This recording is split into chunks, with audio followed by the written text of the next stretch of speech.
Yeah, so sorry with that. People, we had a interesting thing happen again. So let's start it all over again because I'm going to, technical director, can you hear me? Because I just want to make sure that you can hear me before I start going again. So technical director Nadia, can you hear me? Are we good to go?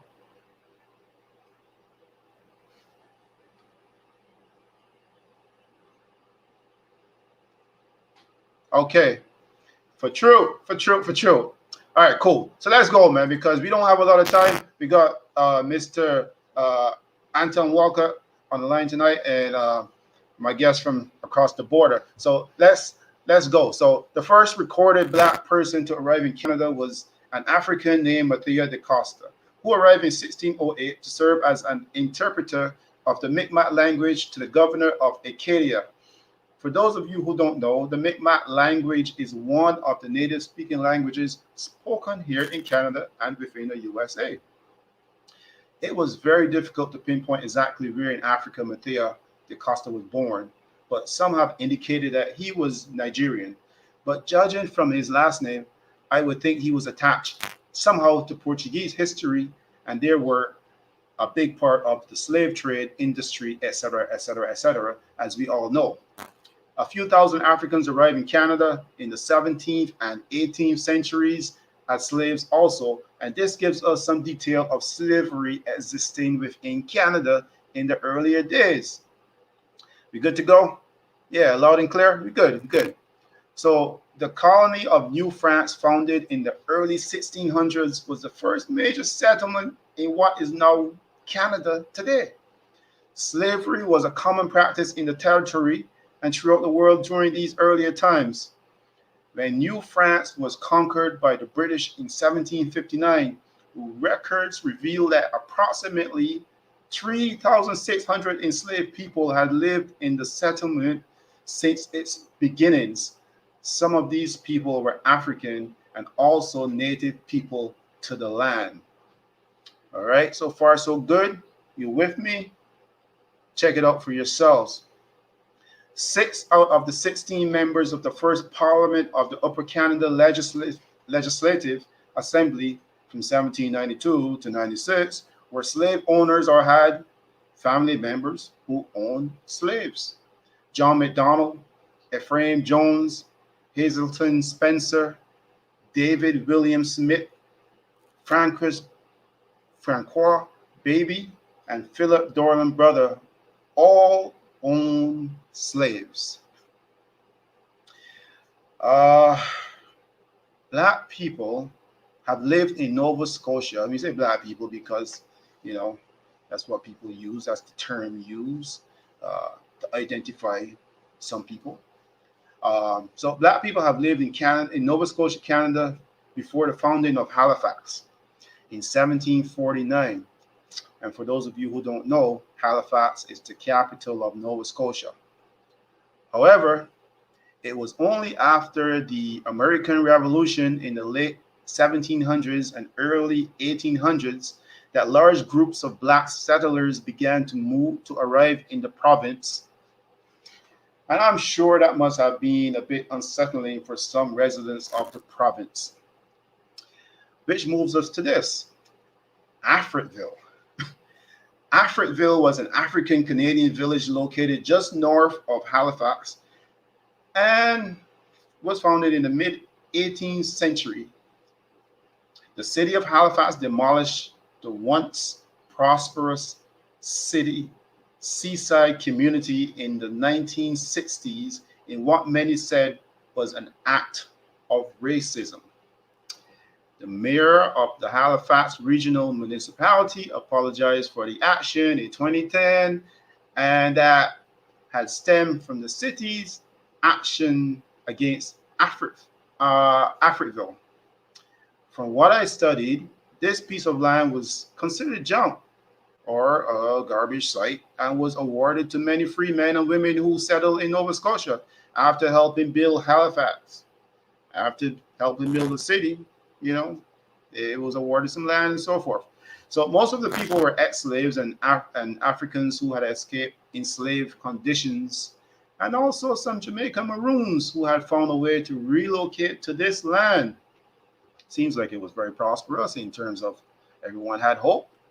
So Africville was later isolated by the city of Halifax after seeing the productivity of the people on the land. Many settlers in Africville had preferred living in Africville because they owned their property and were able to make a living with the fishing industry and the ocean connection, and didn't have to put up with racial inequality within the city of Halifax because many weren't given jobs and found it hard.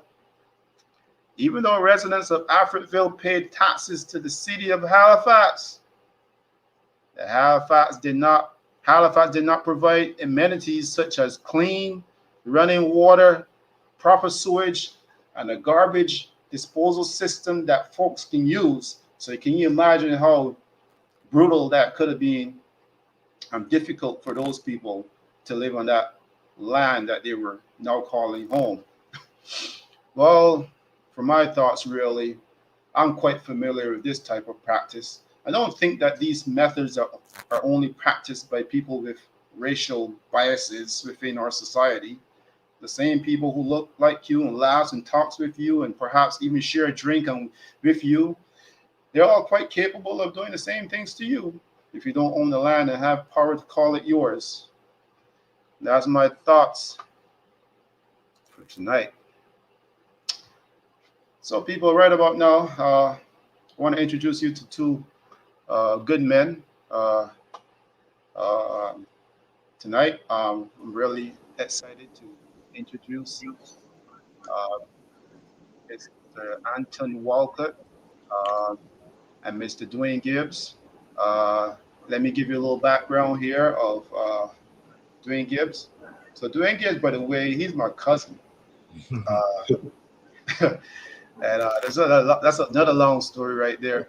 Yeah. We'd be willing to share at another time. We can chop it up another time, but right now we're just going to leave it like that and let me just kind of introduce him proper. So Dwain Gibbs, he's a Barbadian who has been living in the state since 1992. He is also a graduate of the Winston-Salem State University located in North Carolina with his studies involving social service and therapeutic services and counseling.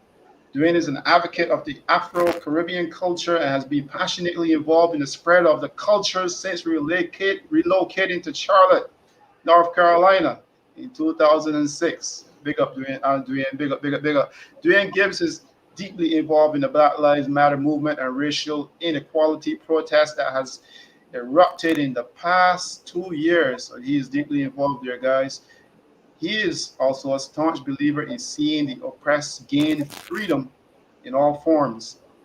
And Dwain has emerged as a leader and a source of reassurance and guidance throughout the years. So Dwain, again, welcome to the show. Thank you, brother. And keep the work going. So before we start, Mr. Anton Walcott, some of you might have heard in our previous shows that we had. So he's no stranger here, but he is the principal of Oakdale Middle School here in the city of Toronto, and he is also an ex-student of Pambamere. And you can guess by the judging of the beards where that came from. So welcome, guys. I'm very happy to have you guys on the show tonight to talk about these things that we have on the table and to chop it up with me. So where do we start? So Dwain, before we get to you, let's start with Mr. Anton Walcott, because I know him being a homie here in Toronto. With the city ready to reopen up the schools again, I guess it's next week for you, right? Yeah, that's correct. Are you prepared for this, man? Are you ready to keep this virus out of your school? Well, It comes with mixed feelings. I honestly prefer to be in the building than to be working online virtually. I think it's also better for kids to be in the building. Um, but we just have to make sure that we're following the procedures and the instructions that are given to us from the board and from the public health department, and try our best to keep ourselves safe. Um, I find that for us, we haven't had any problems at my school in terms of kids not following the expectations, and so I'm very thankful that that our kids really step up to the plate and really show this a sense of maturity. Good, very good. Now I know that's a big task because you got various people involved. You got the ground staff and teachers and so forth. Everybody playing a role just to kind of keep things clean and keep. I imagine the kids in line, proper PPEs and all Yeah. those things to keep this vicious virus out of the schools. But for Mr. Dwayne Gibbs out there in North Carolina, how you doing keeping that vicious racial issues out of the city, out of your life? What's Um, going on over there, man? right now, honestly, things are better than they were a few months ago with the election and everything that was coming up. Because North Carolina is considered a Republican state, Right. so there was a lot of tension between the good old fashioned Republicans and us, so to speak. And who is us? Well, I'll just say the liberals, the Democrats, the black people, Right. who weren't with the old Southern kind of mentality. So Right. there's a lot of tension, and it all. I mean, the tension was here from last year with the protesting that was going on throughout the states, and then the election, and so there's and then of course the pandemic. So a lot of kind of unrest, a lot of that uneasy feeling was still going on amongst people. But lately, honestly, I think that people are kind of in that zombie-like kind of trance right now, where people are just overwhelmed and frustrated. Everybody's is on the edge, so to speak. It's very tense. Wow. But Wow. it's like that bomb waiting to explode. You know what I'm saying? I can only imagine because I remember, I'm pretty sure, correct me if I'm wrong, but it was maybe 4 years ago in was it in North Carolina when that whole thing started with the guy in the car that Correct. ran through the protests. And Right. Yep. so you're right there in the mix of the action. Yeah. So Yes, it got to be pretty tense over there. You know what I'm saying? Yeah. Yeah, it started with that when that brother lost his life. That was 4 years ago exactly, and so there was tension, stemming from that. And then you had your one-off cases of like police brutality and stuff, but it all came to a head last summer. It just exploded. And I was out there. I was out there 15 nights straight. Wow. Yeah, and so you out there, like you have like a whole team of people that you guys put together things, or how's that work? well, I do, but it's funny when you get out there, you kind of realize that everybody's out there for the same reason. So you kind of link up. You see what I'm saying? We all Yes. are out there for the same cause. So I met a lot of brothers and sisters that those 2 weeks that I still keep in contact with. That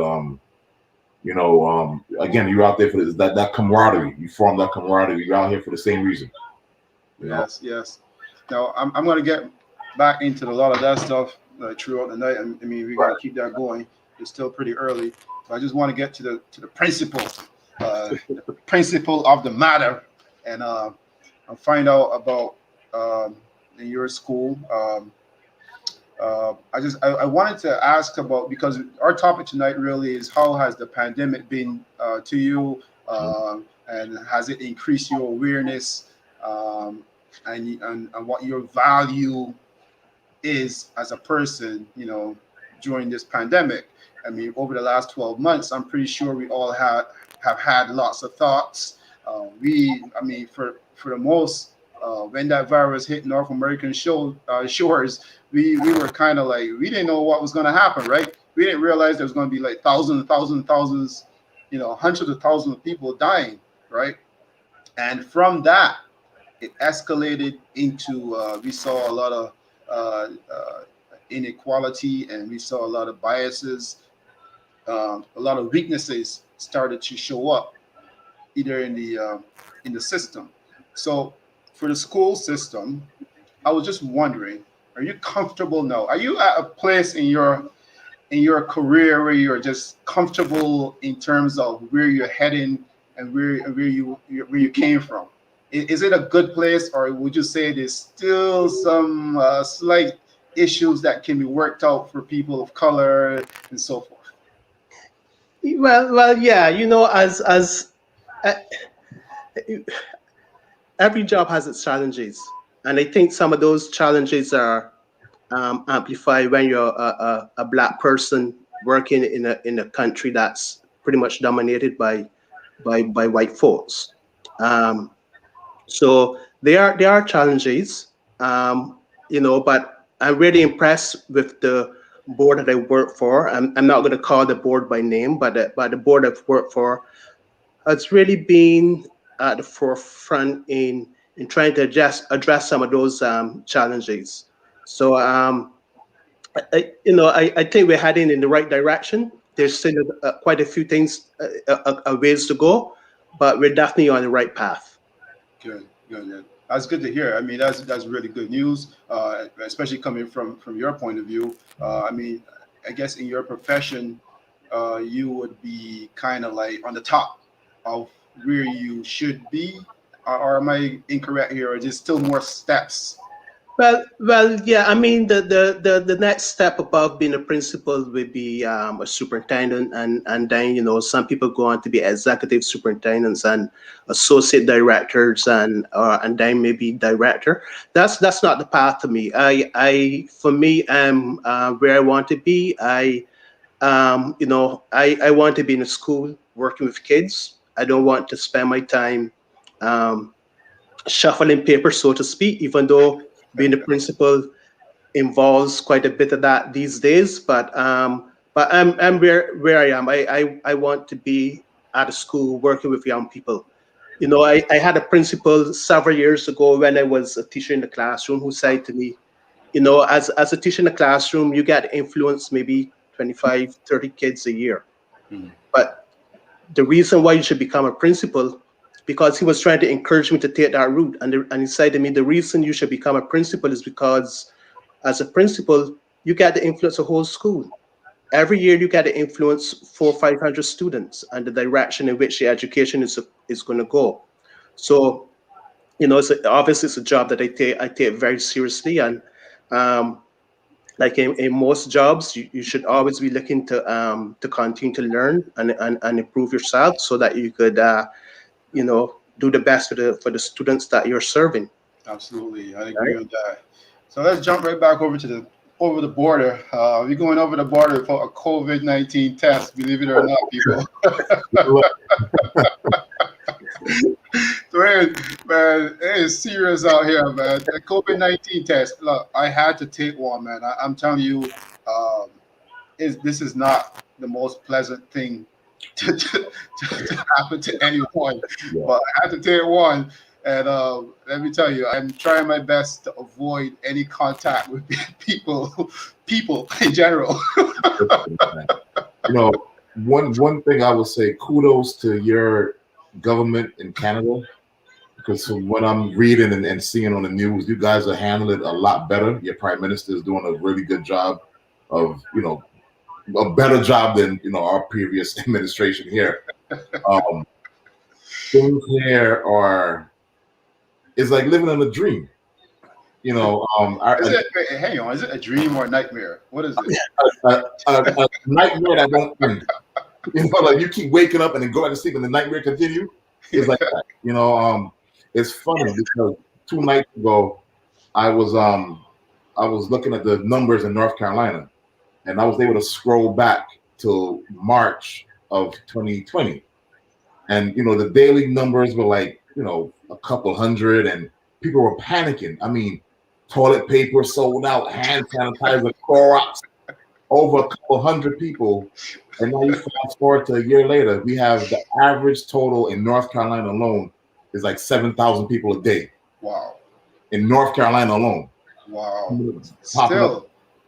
And it's funny how the human mind works, where it was a couple hundred, people were panicking. Now it's a couple thousand, and people are like, That's amazing. And this is why the numbers are quadrupling like that, because people let their guard down. So I mean, you are correct. Now, are you guys do you guys have any curfews or any restrictions or anything right now? There's a curfew, but it's not really enforced. They want you. They suggest that you be off the street from 10 to I think 5 or 6 in the morning. And a lot of businesses are still, asking people to work remote. Like I work remote now. So, but you still have the malls are open, the everything's open. The gyms, the malls, the barbershop, the tattoo parlors, everything's wide open. The only thing that's really happened is like, there's a limit on the amount of people that are allowed in establishments. But, the issue with here, and I'll be real, the issue with, for example, North Carolina, you have to wear a mask. That's mandate, right? Right. But South Carolina, our neighbor, you don't have to wear a mask. Everything's wide open. There's no.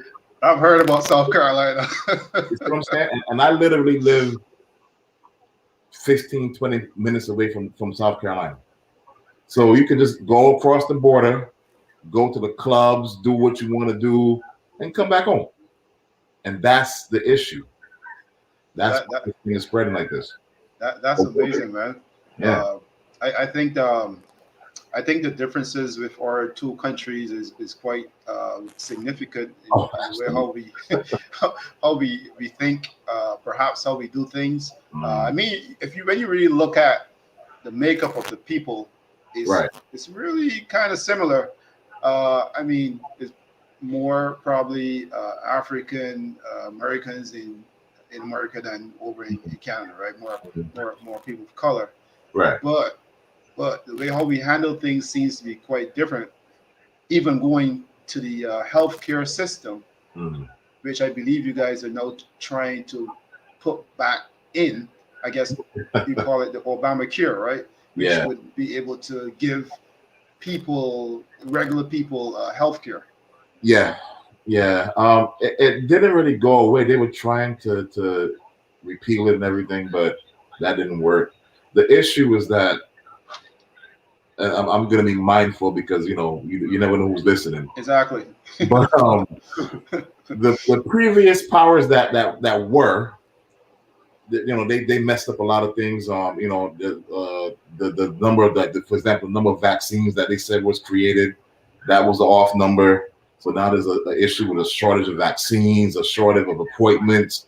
So it's just a disaster right now. And thank God, we have a new president. So he's trying to, unravel all that mess. But right now, for example, to get the vaccine, you have to be in some states. You have to be a certain age. You have to be a certain occupation. The local, like for example, a 40-year-old regular man can't go get a vaccine right now. Why not? You have to be in most states. You have to be 65 and older, or a healthcare professional, or a teacher.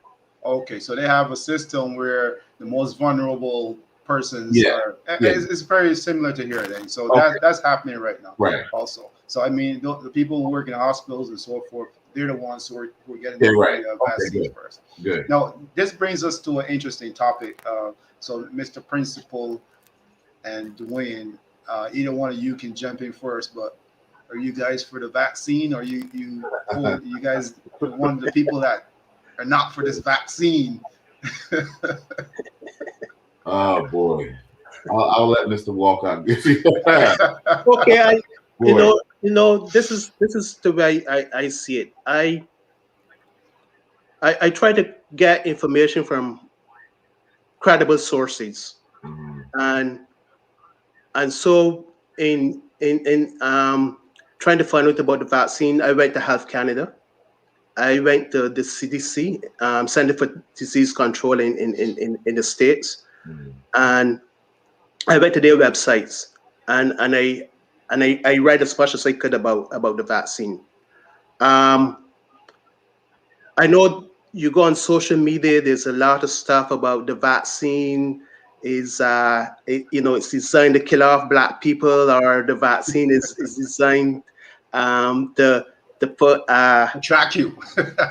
cracking into your body, and and there's not, the people who are making these claims, they aren't showing me any evidence. So it's hard for me to believe anything that they're saying if they don't show me any evidence. And you're very similar to me, because I go by evidence as well. I take all evidence or all stuff, anything. I take it all and I put it all in my data bank and I try to assess it. Yeah. How about you, Dwain? I'm laughing because I agree with both of you. And to Mr. Walcott's point, when you go on social media and you hear all these conspiracy theories, and when you know who's coming up with them, the people who work in KFC. And I'm like, well, if you're so intelligent and you know that this thing has a tracking device, and why are you not working for the CDC? Why? It beats the hell out of me. I don't know why. Yeah, I mean, anyone could post a video on social media saying, I'm Dr. So-and-so, and this is why I disagree with having the vaccine. I don't know who these people are. Exactly. And some of the people who post stuff who are actually doctors, when you check into their backgrounds, one of the things I do when I get some of these posts from social media is that if the person mentions the name, I do a background check on those people. Right. And I find that oftentimes they're not experts in the area. And just because you're a doctor, it doesn't mean you're an expert on vaccines. Right. I know in one case it was a psychiatrist who was saying the vaccine is so awful, and this man is a psychiatrist. He has no experience in vaccines whatsoever. Right. And he also believes that that appendicitis is caused by constipation. So how do I believe that kind of stuff, right? Right. Then we also have doctors, and some of you may have seen the video of this one particular doctor who was talking about one of the drugs that Mr. Ex-president was pushing, Right. and I refuse to call his name. Yeah. And this person happens to believe that some of the diseases today are caused by demons. Now, why would I believe anything that person has to say? Well, so you when know it what? comes to vaccine, anything that goes into my body, I'm always conscious about that. But I think that you do your research and you decide whether you want to take the vaccine or not. And I think that I would take the vaccine. I'm sure I would take the vaccine. I should say. You know what? I let Dwain go ahead and say it a little bit more, but my points since about March or April last year was this: one way or the other, everyone will have that vaccine. Yeah. I may be wrong in saying this, or I might be a little bit off, but I think it's gonna get to that point where, just like what Dwain was saying earlier, when there were a couple hundred people in North Carolina with the disease, people were panicking, and then when it came down to thousands of people with the disease, it felt normal. So with the vaccine, before a few people had it, people were talking all kinds of stuff, and now that thousands and thousands and millions of people now are being injected, now it becomes a little bit more normal. So, Dwayne, I don't know if you want to add to that. You know, I think for me, I I agree with you. At some point, we're all gonna have to get it. But as you two brothers mentioned initially, I'm an evidence-based person too, and I just need more evidence. That's the only concern I have with it, is that I need to know if in 2 or 3 years I'm gonna grow a tail, or I need I just because vaccines take years to be developed. Mhm. I'm a little leery about how quick it was made. well, I think that the ones that I had in my arm, because I know I had like, Oh yeah, yeah. We all from Barbados. We all got the same dots. we had two or three in my arm, and I think that was the only evidence that they could have done better. Because Right. believe it or not, the younger generations, they don't have no marks in their arms right now, No. right? It's all That's how you're born and bred Barbadian if you have the dots there. But that's my only concern, is that I need some more research and development and evidence before I say, okay, yeah, I'm definitely gonna do it. And the thing about black people here in America are also leery, because back in the 1920s, 1930s, there was this Tuskegee experiment. I don't know if you guys are familiar with that. Oh yeah, we did a show, and I brought that up one time. So go ahead, I'll let you. But yeah, so the way that they treated us is still in a lot of people's minds. You see what I'm saying? So a lot of people are leery about vaccines and this mass production, and so that's another reason why a lot of black people in America are also like, we don't really know yet, But I mean, they got all rights to, right? of course, but as you mentioned, at some point it's going to be mandated. You're going to have to get it, Right. So hey. Well, I wanted to add on the vaccine because I remember when I was a teenager and playing soccer over here with some of the older men. So they would tell me that you know the marks on our arms were all for a purpose, and that's how they got us. They know, when we see this mark on our arm, they knew where we came from, and all this stuff. This was Right. all foolishness, by the way, because Yeah. as I got older, I I ran into many people, and I worked with colleagues that are white guys, and they would tell me about those marks that we all got in our arms, and I was like, wow. I thought it was only for black people because the older men had me convinced that these marks are only for black people, right? So let's move on from the vaccines, and let's move a little bit more into we're gonna jump right into the protest last year, Dwayne, because I know you were a big part of that. I don't know if only in North Carolina or if you were in other places, because a lot of stuff going on over there. It's pretty serious, and I always mention to my friends and family over there, just be careful, be safe. I know, like my son over here, when he told me he was going to be going down to one of the marches, I was like, go ahead. And I give him my blessing, Right. and I just told him just to be careful and stay away from trouble. But go ahead and let your voice be heard, because the youth are the future, right? And they got to do things for each other, and then for the goodness of us all, right? Right.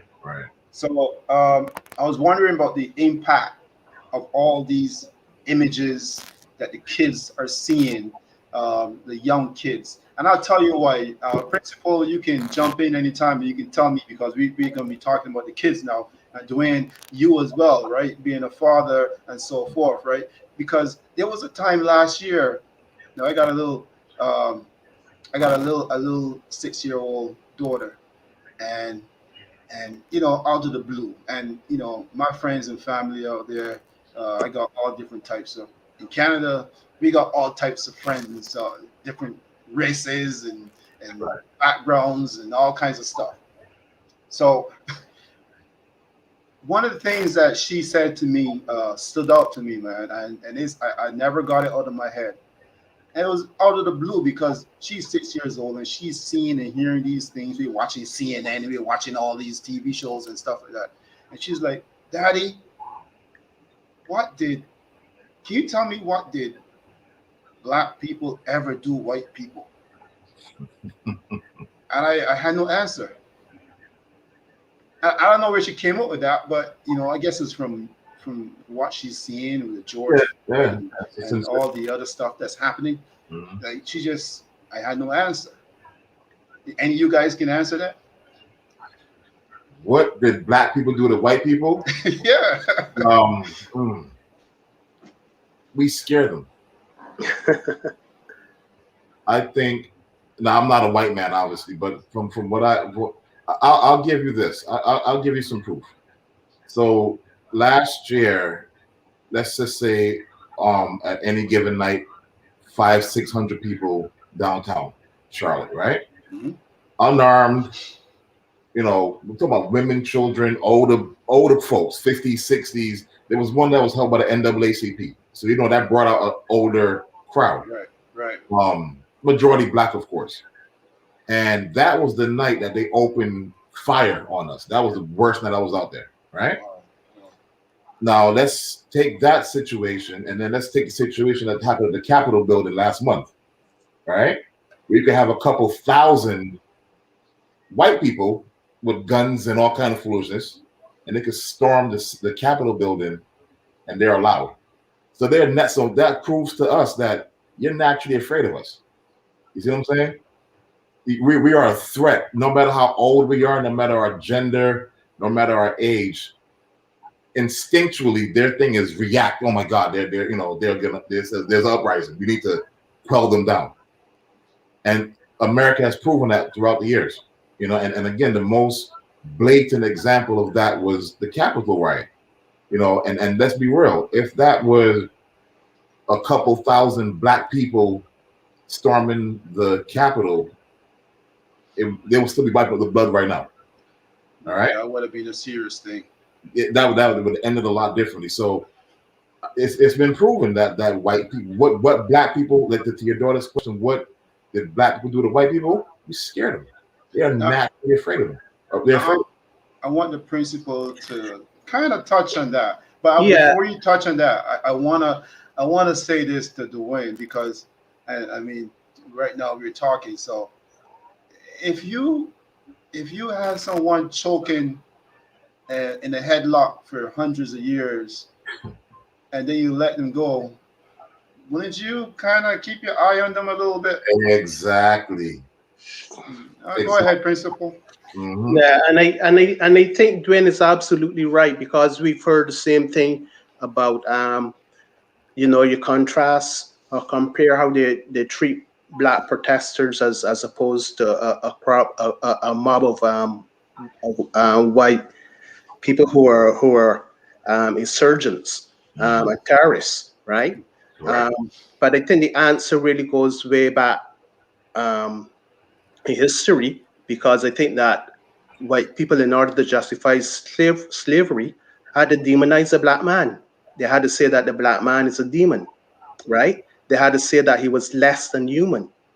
And that's the way that they made themselves feel that what they were doing to the black man was okay, by demonizing the black man and saying that he's less than human. And these are all facts out there that people can see for themselves and just see, right? Absolutely. None of what we're saying here is theory or opinion. It's factual, So I say to people sometimes, like these kind of topics are kind of harsh, or kind of hard for some people to really have. But in order to move on as people, we have to have these type of conversations, because they keep coming up. And when we think that they have kind of like simmered down, they kind of rise again when different people speak that language. Like, I'm pretty sure you Americans probably felt it a little bit harsher when that man over there was kind of preaching that kind of lingo, right? And certain people felt like it was their time to add a little bit more pressure to that headlock. Yeah. They felt entitled at that point. Yeah. Quite amazing. I mean, like I was watching social media just last week or something, and then there was a video popped up in Barbados about there was a dude driving around in a truck, and I guess somebody in the truck recorded him, white guy, and he was calling all kind of N words in Barbados, which is Really? very small Yeah, yeah. land and predominantly black. And Wow. for those out there who don't know that the white folks in Barbados is a minority, so even at that, he felt still a little bit privileged to say those kind of things, which was quite amazing. Oh, I don't know how people can live with themselves after stuff like that. Which brings me to this: are you guys cool with that N word? Because I'm not. I don't even call it. So yeah. I'm definitely not cool with that word. Well, to be quite honest, I've got mixed feelings about it. I don't think that I personally don't use it either. Um, I think everything has to be put in context. I you know I, I think that as an educator, when I'm in my place of work, it's definitely not allowed. Um, but however, I don't think that I have the right to tell another person that they don't have the right to use it. Now, I personally don't use it. I've made that's a choice I've made. But come on, we all know when somebody says the N word, we all know what they mean, right? So it's just a euphemism to say the N word when we know the person. Like I for example, um, I was watching a TV program and somewhat there was a black man who said that someone wrote the word on his car, and people were taken aback because he actually used the word. Well, and I say to myself, well, why? That's the word that they wrote on the man's car. They didn't write N word on the man's car. They actually wrote that word. So why, if he's repeating what they have written on his car, why can't he use the word? He's not using it. It's not coming out to him. It's coming out to the person that did it. And I think that sometimes some people need to hear the word because they need to hear how horrible it sounds. And so I don't want to censor anyone's language or speech. I mean, as I said, I don't personally use it, but I don't think I have the right to censor anyone's speech. uh, You know what? I look at it this way: if by getting rid of that word, it's going to eradicate all the racism against black people and stop all the racism against black people, then let's get rid of that word. But we know that getting rid of that word isn't going to end racism, right? Because but we know there are many people who are racist to the bone, and they don't use that word because they're smart enough not to use that word. I'm But they're concerned though. racist I'm to the bone. concerned with us continue to use that word to each other and thinking, oh, we can own this word now.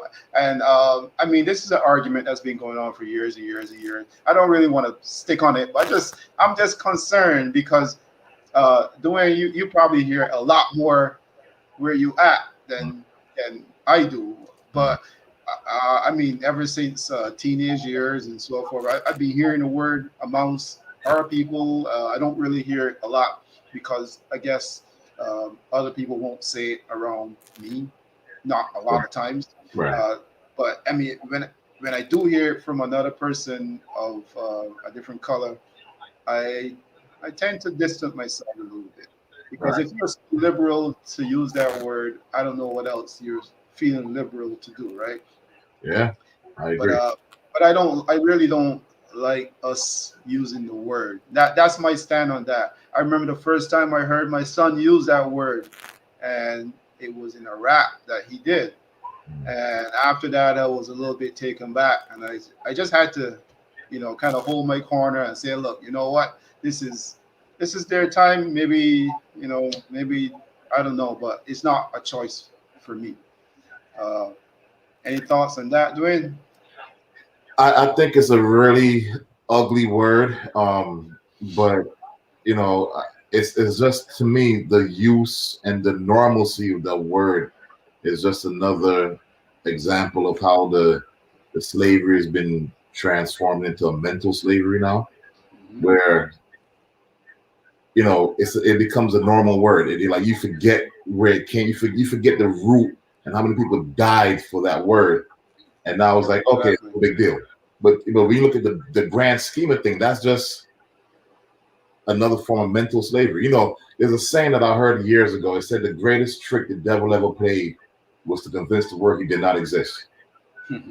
All right. Right. And I say that to say, that N word now, we pretend like it's okay. The millions of people who died over that word is just gone. It never existed. But it does exist. People died for that word. So I personally hate it, but that's, I don't use it. I don't want people around me using it, but that's, I think it's always going to be a fight when it comes to that, because there's a lot of people that probably made millions of dollars from using that word in their raps, their songs. Yeah. So to get that word out now would be like, it's a little bit different. Yeah, I've heard white people refer to them each other with that word, which Me is too. amazing. Same thing here. But I've also saw in documentaries. I'm pretty sure I might hear about this, but I've also saw in documentaries where persons from Nigeria were kind of laughing, thinking it was kind of funny because they're like, well, we are from Nigeria, so we could use that word, but I just thought it was interesting the way the way the word came from, and anyone want to do the history on that, they can really see where that word evolved from and became a stereotype or become a stigma to us. So anyways, we'll move on from there, because that's a broken down horse, man. Yeah, all night. Oh man, so we're talking about growth in our society, and I just want to speak a little bit more too on the equality and on the images that we saw over the protests, which was quite scary, Dwayne. I mean, like, I thought for a minute, and I'm really happy that the power shifted on your side of the border, because I thought for a minute you guys were heading into another serious we call it internal war. So it could be still happening. Who knows, right? But that scene at the Capitol was quite revealing how things could be really biased, especially seeing some of the officers walking beside the guys who were protesting. I'm not sure what they were protesting against, but I think they were protesting against about the election. Yeah. I don't want to get into that either, because I know that's a whole crazy world too as well. Yeah. But Principal, what are your thoughts about growth in our society with each other? Because I know you've like in your career, you said there's steps above you, but have you seen around you collectively the people that your friends, family? What do you notice? You seen changes, attitudes, or people are just the same old? I most of the people that and this is one of the features I think of Canadian society, probably of American society too, is that as Black people, we tend to surround ourselves with other Black people. Roger, right? Saying we shouldn't use the word at all. Sorry, go ahead. Yeah, as Black people, we tend to surround ourselves with other people who are Black, right? Who are people who share similar background. Most of the people that I know who are Black are pretty much on the ball when it comes to issues of race. They recognize the inequities and they speak out against inequities, and they want to do the best to they make sure that that we're creating a better world for themselves and for their children. It's I work with well, I know quite a few people who are non-black. Sometimes it's hard to gauge exactly where where the heads are at. I know there's some who you definitely know are allies, and are very vocal. The others you really don't know where where they're at. So they're not always vocal about issues of inequity because I think many of them believe that it doesn't affect them, right? So again, as I say, most of the people that I surround myself with are forward-thinking people, and trying to do their best to create a better world. I know I'm putting you in a little tight spot. And I'm not purposely doing it. But I understand your point. I understand your situation here because you still gotta go to school and you still gotta hold down the fort and command things, right? So you don't want to cause too much problems amongst your staff and your people. Dwain, what's your thoughts, man? Because I know for a fact that over in the US, you guys don't hold your mouth. Like things are just the way they are. In North Carolina, is in South Carolina is a different ball game altogether. So, how do you see things going? I'll say this, and people might be shocked when I say this. I thank the previous administration for doing one thing, for revealing the true state of this place. Because what people need to understand was that these millions of people who voted for who share his ideology, they were always here. You see what I'm saying? And even though he's no longer in office, they are still here. Yeah. You see what I'm saying? So I think what he did was kind of like, like when you pour something on some ticks on a dog and so the ticks come up. Yeah. Okay, so all these ticks were here this whole time. Okay, good. Now we know how to move. So I think the blindfold is a little higher up now off people's eyes. People aren't as naive as they once were, and something that also reassured me that there's a hope that things will get better. It was last year when I was out there with the protests and everything. 95% of the people who were there were the youth.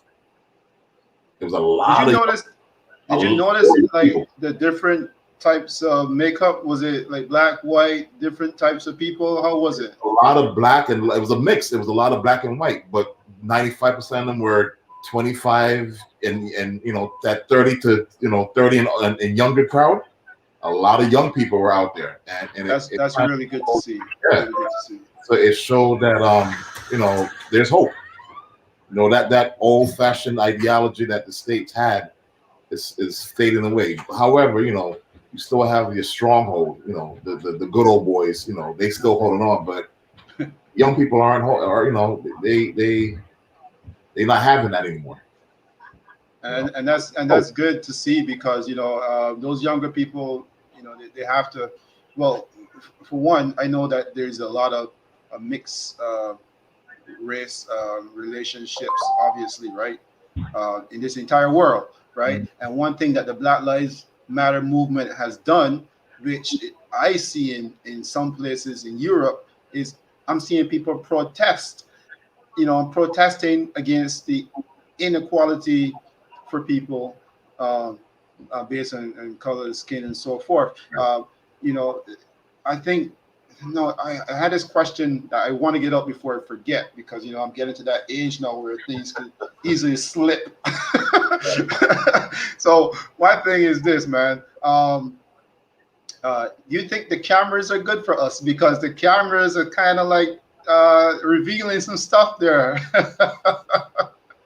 Yeah, the the cameras are good. The cameras have definitely revealed a lot of things that were obviously happening before that we just never, was able to get a good advantage of. But the only issue I have with the camera, though, honestly, is that I wish that people would be more proactive to get in. Like, for example, I've witnessed this. People will see something happening, and rather than get involved, they'll just start doing this.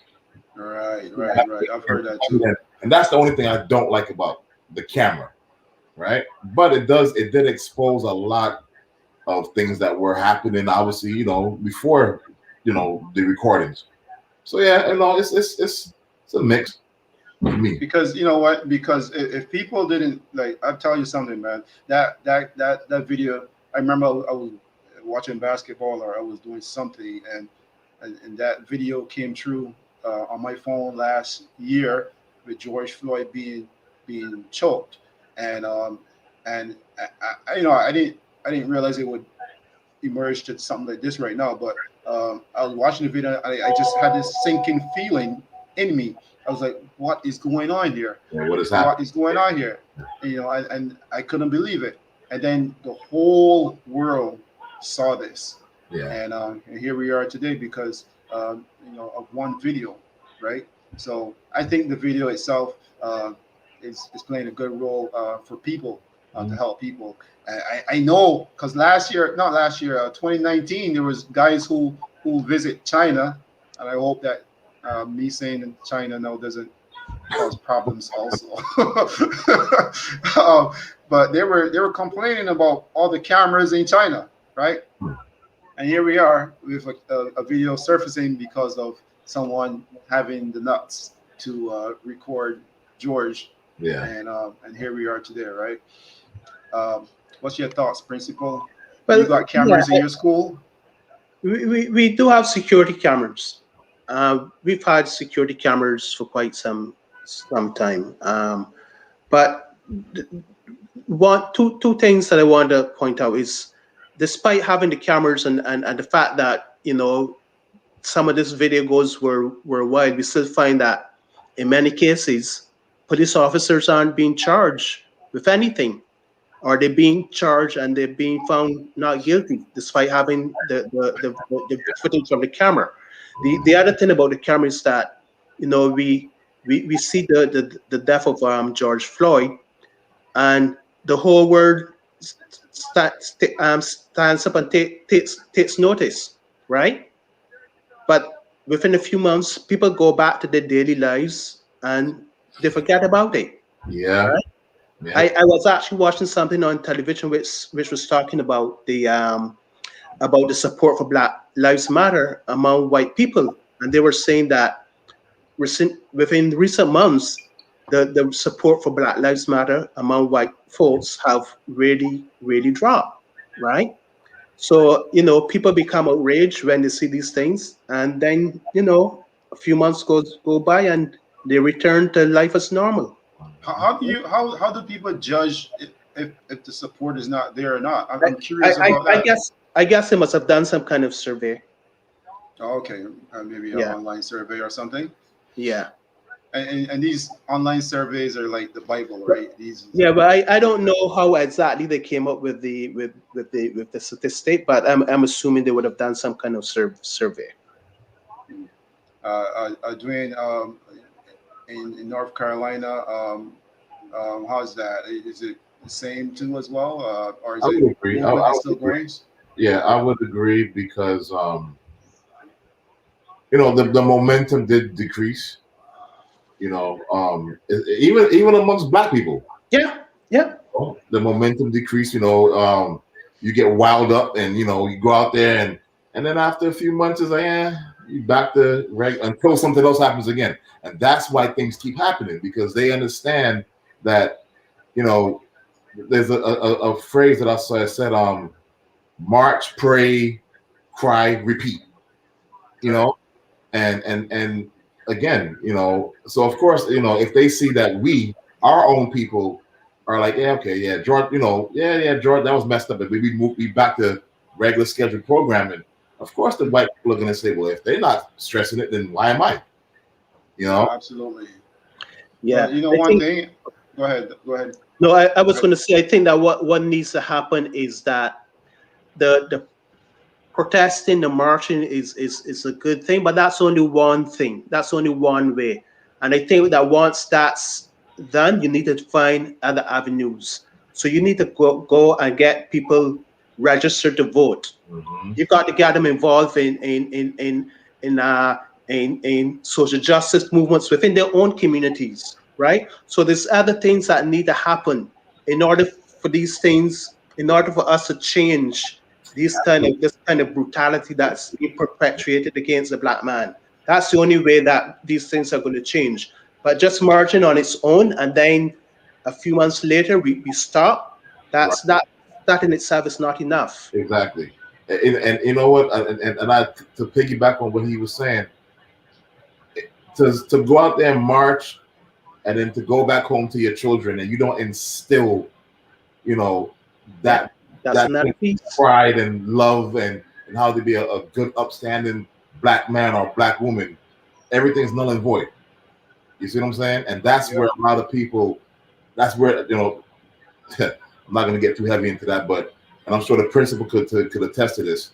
A lot of parents aren't going home and instilling those fundamentals in their children. You see what I'm saying? And that's the problem. So you can go out there and march all you want, but if you're not if you're not raising these kids in the right way, it's going to be a perpetual cycle. Yeah, this is the same argument that we have even with the N-word, because Exactly. you get amongst people, and you yourself will know that the different views we all have, right? Right. And then people go back to their regular lives trying to scam and trying to do other things, and I mean, if you live long enough, you'll see all the ish that goes with trying to change socially and so forth. Mm-hmm. It's quite interesting. I guess education plays a big role, and I'm pretty sure the principal will attest to that. I mean, having that foundation would be able to help people change the way they view themselves versus other people, because in the eyes of a lot of, well, maybe not so much now, because with the technology right now, a lot of people are seeing themselves like entrepreneurs, other younger people and so forth. But there was a time when it was like us against them, in a sense, right? You know what I mean? Anytime you go to a mall, you know who's going to be targeted first, right? Anytime you walk in the street, you know who. I mean, like, I'm no different. I got tons of stories that I can tell. Same here. Me, I would like to think I'm an outstanding citizen, but here's the thing: I've never been arrested, never been charged. I don't do crime. I'm all about positivity, and yet I've been in handcuffs, right? I've had my door kicked down. I've been like, there's so much stuff I can tell, being pulled over. I walk the same path as many people out there, but yet I've never been arrested. I've never been charged. I haven't done a crime. Right. So the only thing I haven't done is sit and cry about stuff. But it's a tough call. So when the youth are out there protesting and marching, there's a reason, people. There's a reason. Don't think that this is all cry wolf. This is not. No. This is a real thing. Oh yeah, absolutely. This definitely is a real thing. And if the principal walked those shoes and Dwain, I mean, you see it all the time. You hear about it because you were in the business of counseling. And tell me a little bit more about what people are saying when they talk with you and so forth. Well, present day, the topic for most people, because I work primarily with kids, COVID. COVID has definitely begun to show it's the toll that it's taken on people, especially kids. You got to think about, the average, 10 to 16-year-old, those are their formative years. You see what I'm saying? Those are the years where your social life is your world. Your school is your world. Going out with your friends, and you take that away from a adolescent child, you're taking away pretty much everything that matters to them. And it's been a year now since most things, school was closed, and the pandemic began, and it's beginning to take its toll mentally and emotionally on these children. And even the adults. Adults are stressed out because you can't, well, unless you're living recklessly, but most, decent people are stressed out because it's literally to the point now where if I touch the wrong doorknob, I could be in the hospital. You see what I'm saying? What? Sorry, I didn't hear that. I could be in a hospital if I touch the wrong doorknob and touch my nose. Right, that's right. It's literally to that point. So it's taking a toll on people. Because again, a year when you didn't see your friends, you haven't gone out to play, you haven't, done the things that, kids do. It's really starting to manifest in their emotions and their ability to function in school and focus online. And it's really taking a toll on our children. So it's really stressful. It is stressful. I see it all the time, man, even for me, because within a year, I realized that my full beard is white now. Right. In 2019, it was black. Right. 2019, I had a few black strokes. Right. White. Right. What about you, Mr. Principal? I know you got school coming up next week, man. What's going on? Yeah, it's extremely extremely stressful. It's not healthy. Education is one of these things where you need to have that human touch. You need to have those kids sitting in front of you, right? You need to have that relationship with kids, and even if you think back to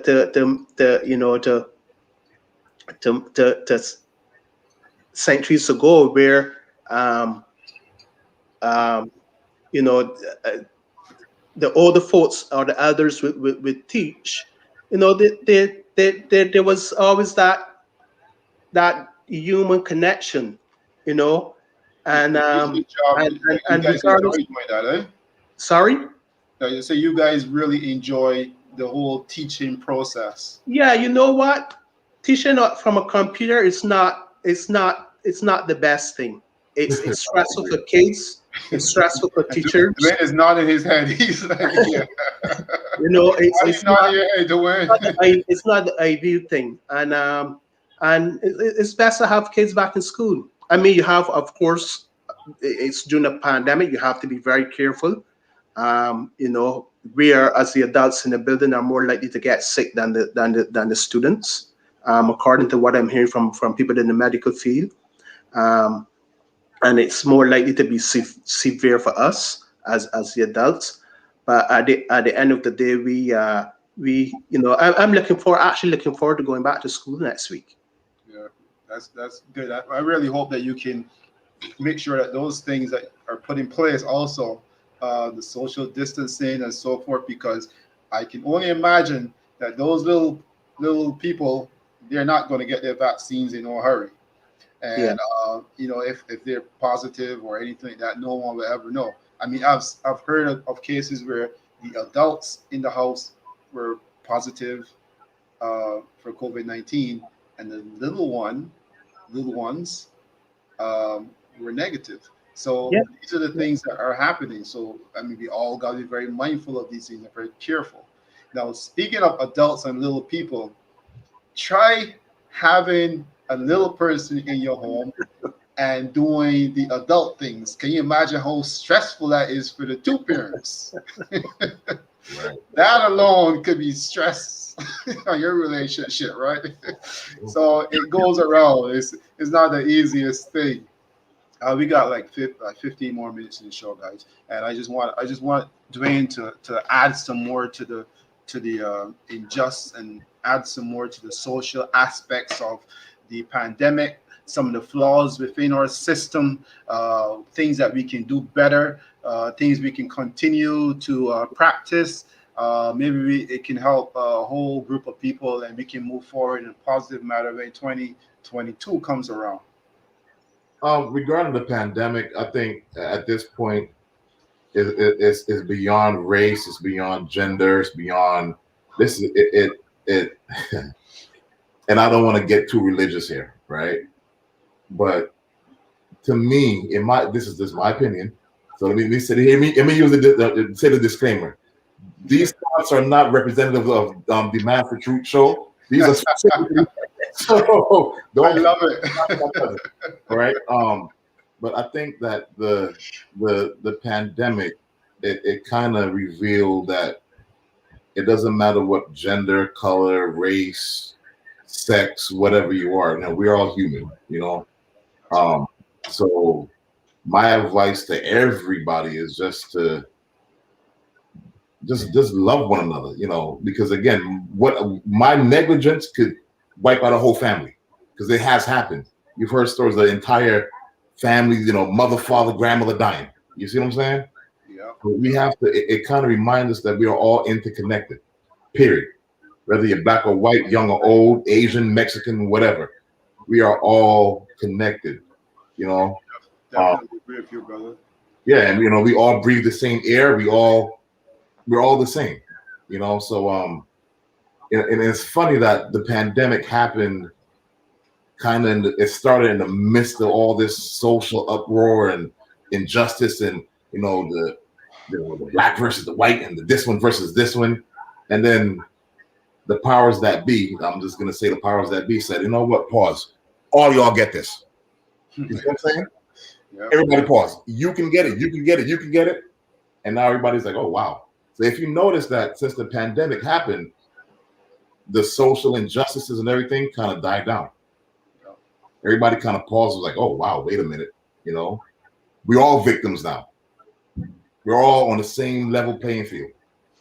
And I'm not going to say the pandemic was a blessing, but it did remind people that it doesn't matter, again, your race, your gender, your socioeconomic status. We are all equal. You know what I'm saying?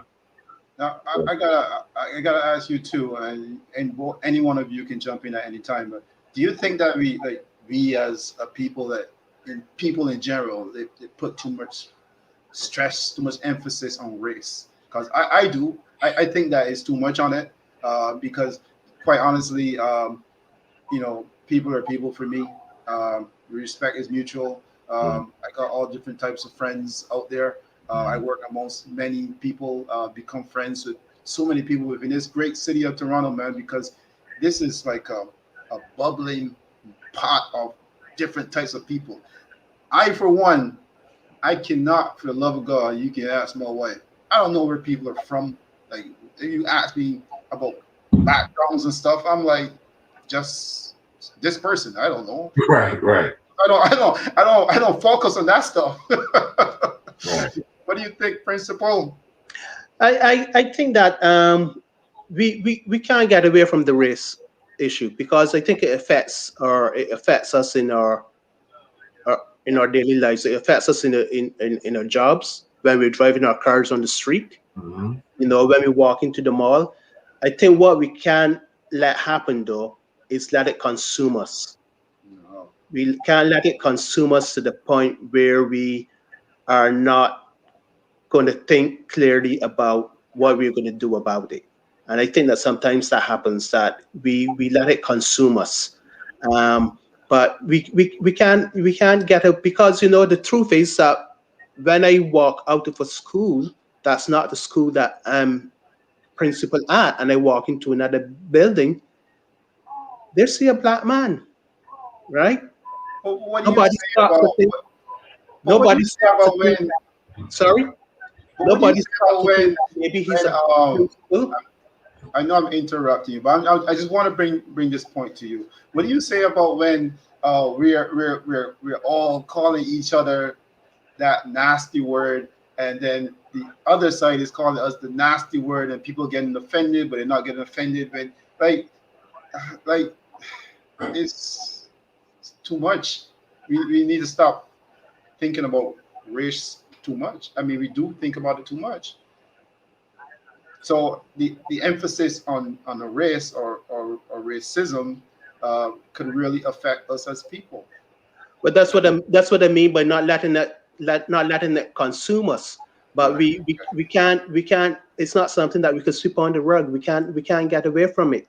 It's We need to there. fix it. It's always there. Yeah, I agree. I think it's to pretend it's not there would be setting yourself up for failure. You know, you can't be naive. You know, again, 70 something million people voted a certain way. All right. Right. So let's just say to be safe, 70 something million people voted or agreed with a certain type of ideology. Right. Right. It would be naive of me living here to pretend that racism and it doesn't exist. You kind of have to be aware. You have to always keep in mind that these people exist. Those people with these kind of ideologies exist, and you have to, be mindful. I would love in a perfect world that we all saw each other as just male and female, and that's it. But it's not the case. And it's sad, but that's just the ugly world that we live in right now, and you have to be mindful. Absolutely. And I Yeah, think moving forward, especially in your city, I think that what you're saying is really some good words to preach, and hopefully that it can carry over to the next generation. Mr. Principal, I can hear your sounds coming through every now and then through the speakers. So, yeah. I was saying that we I think that sometimes we tend to look at race sometimes as something on a personal level, and um, but what we really need to be looking at is the systemic racism that affects all of us, right? Because we know, again, and I'm going back to the use of the N word now. I there was someone who said that if someone chooses to call them the N word, that's their problem, right? That's their problem if they choose to call him by the N word. Um, and he was more concerned about the fact that uh, his access to a good job, his access to the good education for his children, the access to proper health care. Those are the things that I choose to put my energy into fighting rather than fighting whether someone should use the N word or not. I mean, you got to pick your battles. And again, I don't, as I said, I don't use the N word. And if I know I'm with a group of people who don't want the N word to be used, I respect that. But again, I'm more concerned about when you're going to try to take food from my table, or when you're going to try to stop me from advancing in my job, right? Those are the things that I'm more concerned about. right. Rather than if two young men are standing at the corner and they use the N word, I'm not too concerned about that. Now, people might say, well, the N word, they use the N word and they lynch people, but what's worse, using the N word or lynching or the lynching? To me, we're focusing on the wrong thing. It's a lynching. Or you can Because they, keep it they quiet. could keep their mouths closed and still lynch you and you're still dead, you know? So, That's true. but anyhow, Okay, so look, we got a few more minutes in the show, and again, I want to thank you both for being on the show. I think it was awesome. I think we should have more dialogue like this, and I want to welcome you guys back at some point so we can continue this dialogue with these conversations. I want to, Dwayne, I want to welcome you to the show anytime to actually bring more light to some of these things that you are dealing with on a daily basis over the border. It will be very interesting for us over here, especially to know some of the things that are happening, some of the developments, especially since the new administration has gone into power. That would be awesome to find out, like, see the differences, because I think there was a big shift. The last 4 years, like, it was really abrupt. You know what I'm Yeah.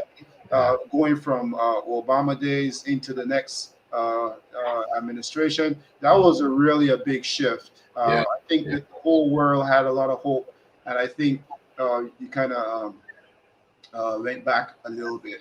So it'll be awesome if you can join us I would again. definitely love to come back. Anytime you want me back, I'm here. Definitely. And Mr. Walker, I know you're welcome. You're not a stranger to this show. You might be a stranger to the faces out, out there, but to this show, you've been on a couple of times already, and you've always helped Yeah, us out and and shared some knowledge. it's always my pleasure. Definitely. That's right. So, two gentlemen, I want to thank you and wish you all the best and stay safe. Thank Okay, you. Thank you. same to you. All right. We'll Okay, talk. be good. All right. So there you have it, guys.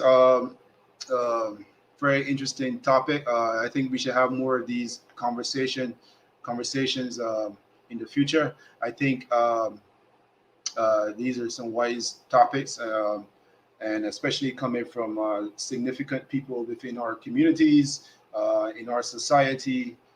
It's good to see different faces. I hope that people out there are taking note that uh, some of the people who are actually doing some really big things within our communities. And I stress on communities because there's not just one community, there's many communities out there. So, I mean, these guys are holding it down. I really hope that people who employ people um, out there, and those guys who are labeled as essential. I keep stressing this: who are labeled as essential workers. When this whole pandemic is over, I really hope that the owners of these businesses, their bosses, can give these guys um, a big package. Say thank you, not only by a little tap on the shoulder and a thank you, but also uh, reward these guys for hanging in there and keeping us all safe to some extent, and keeping their businesses running, keeping on point. Uh, there's a lot of people doing a lot of dirty work out there, while others are just in their beds, which is nothing wrong with that. But there's guys out there going out there every day and doing this thing for the better of the people. That being said, next week we have on the show a very lovely young lady, Lisa Michelle, and she's an actress and a same very talented young lady. And she's going to share with us some stories, and she's going to tell us a lot more what's going on in the acting world. It's going to be pretty awesome. I'm looking forward to this because she's quite a talent here within the city, and I'm really looking forward to this. Again, I always preach to you: if you're going to be doing anything out there, do it safely. Make sure you wear a mask, and if you're doing anything else, make sure you wear it. Keep it covered, keep it safe, and with that, I'm out. Peace. Until next time, love you all.